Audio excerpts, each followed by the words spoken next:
മോദിയുടെ പദ്ധതികളൊക്കെ ഏൽക്കുന്നുണ്ട്.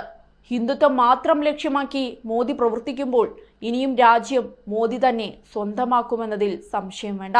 രാമക്ഷേത്ര പ്രതിഷ്ഠ കഴിഞ്ഞതോടെ മോദിക്കത് മനസ്സിലായി കഴിഞ്ഞു. ഇന്ന് പണം ഒഴുകുകയാണ്. രാമക്ഷേത്രം തുറന്നതു മുതൽ ഏകദേശം 19 ലക്ഷത്തോളം ഭക്തർ ഇവിടേക്ക് എത്തിക്കഴിഞ്ഞു. പ്രാണപ്രതിഷ്ഠാ ചടങ്ങിന് ശേഷം ജനുവരി 23-ന് പൊതുജനങ്ങൾക്കായി ക്ഷേത്രം തുറന്നുകൊടുത്തതിന് പിന്നാലെ ഇതുവരെ 18.75 ലക്ഷം തീർത്ഥാടകർ ശ്രീരാമന്റെ വിഗ്രഹം കാണാൻ അയോധ്യയിലേക്ക് എത്തിയെന്നാണ് കണക്കുകൾ സൂചിപ്പിക്കുന്നത്. ക്ഷേത്രം തുറന്നുകൊടുത്ത ആദ്യ ദിവസം മാത്രം 5 ലക്ഷം സന്ദർശകരാണ് ഇവിടെ എത്തിയത്.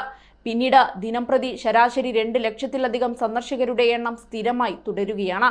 ജനത്തിരക്ക് നിയന്ത്രിക്കാനും ഭക്തർക്ക് സുഗമമായ അനുഭവം ഉറപ്പാക്കാനും പ്രാദേശിക അധികാരികളും ക്ഷേത്ര ട്രസ്റ്റും പ്രവർത്തിക്കുന്നുണ്ട്. വലിയ ജനക്കൂട്ടത്തിനിടയിൽ ക്യൂകൾ സുഗമമാക്കുന്നതിനും സുരക്ഷാ മാനദണ്ഡങ്ങൾ പാലിക്കുന്നതിനുമുള്ള നടപടികളും സ്വീകരിച്ചിട്ടുണ്ട്. അയോധ്യയിൽ ഭക്തരുടെ അത്ഭുതപൂർവമായ തിരക്ക് കണക്കിലെടുത്ത് ദർശനത്തിനായി പ്രത്യേക സമയ സ്ലോട്ടുകൾ ക്ഷേത്ര ഭരണസമിതി ക്രമീകരിച്ചിട്ടുണ്ട്. ഇതിനു പുറമെ നടപടികൾ കൂടുതൽ സുഗമമാക്കുന്നതിന് രാവിലെയും വൈകുന്നേരവും ആരതി സമയങ്ങൾ സജ്ജീകരിച്ചിട്ടുണ്ട്. 2024 ഡിസംബർ മാസത്തോടെ ക്ഷേത്രത്തിന്റെ പണി പൂർത്തിയാകുമെന്നാണ് പറയപ്പെടുന്നത്.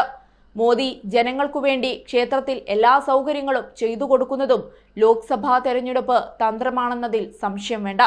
മോദി നിറഞ്ഞു നിന്ന ക്ഷേത്രപ്രതിഷ്ഠാ ചടങ്ങ് തന്നെ തെരഞ്ഞെടുപ്പിന് മുൻപുള്ള പദ്ധതിയാണെന്ന് ഏതൊരാൾക്കും എളുപ്പം മനസ്സിലാക്കാം. എന്തായാലും രാമനെ കാണാൻ ഭക്തജന പ്രവാഹമാണ്. 392 തൂണുകളും 44 വാതിലുകളും ഉൾക്കൊള്ളുന്ന പരമ്പരാഗത നാഗര ശൈലിയിലുള്ള വാസ്തുവിദ്യയാൽ പണിത ക്ഷേത്ര സമുച്ചയം തലയെടുപ്പോടെ ഉയർന്നു നിൽക്കുന്നു. ക്ഷേത്രത്തിന് ഉൾവശമെല്ലാം ഹിന്ദു ദേവതകളുടെ സങ്കീർണമായ കൊത്തുപണികളാൽ അലങ്കരിച്ചിരിക്കുന്നു. ശ്രീകോവിലിൽ രാംലല്ലയുടെ വിഗ്രഹമുണ്ട്. 5 വയസ്സുള്ള ശ്രീരാമന്റെ വിഗ്രഹമാണ് ഇവിടെ ശ്രീകോവിലിൽ സ്ഥാപിച്ചിരിക്കുന്നത്. രാമക്ഷേത്രത്തിന് 380 അടി നീളവും 250 അടി വീതിയും 161 അടി ഉയരവുമുണ്ടെന്നാണ് കണക്കാക്കപ്പെട്ടിരിക്കുന്നത്. കിഴക്കുഭാഗത്താണ് ക്ഷേത്രത്തിന്റെ പ്രധാന കവാടം സ്ഥിതി ചെയ്യുന്നത്. 32 പടികൾ കയറിയാൽ ക്ഷേത്രത്തിലേക്ക് എത്താം.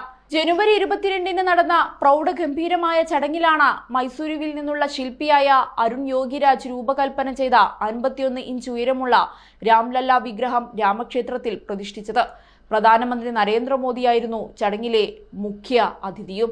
കൂടാതെ RSS സർഗ് സംഘ് ചാലക് മോഹൻ ഭാഗവത്, UP മുഖ്യമന്ത്രി യോഗി ആദിത്യനാഥ്, ഗവർണർ ആനന്ദിബെൻ പട്ടേൽ എന്നിവരും പ്രാണപ്രതിഷ്ഠയിൽ പങ്കെടുത്തിരുന്നു. ക്ഷണിക്കപ്പെട്ട 8000-ഓളം വിശിഷ്ടാതിഥികളെ സാക്ഷിയാക്കിയായിരുന്നു ചടങ്ങ് നടന്നത്. ലക്ഷക്കണക്കിന് തീർത്ഥാടകരെയും വിനോദസഞ്ചാരികളെയും ഈ ക്ഷേത്രത്തിലേക്ക് ആകർഷിക്കുമെന്ന പ്രതീക്ഷയിലാണ് BJP ഇന്ന്.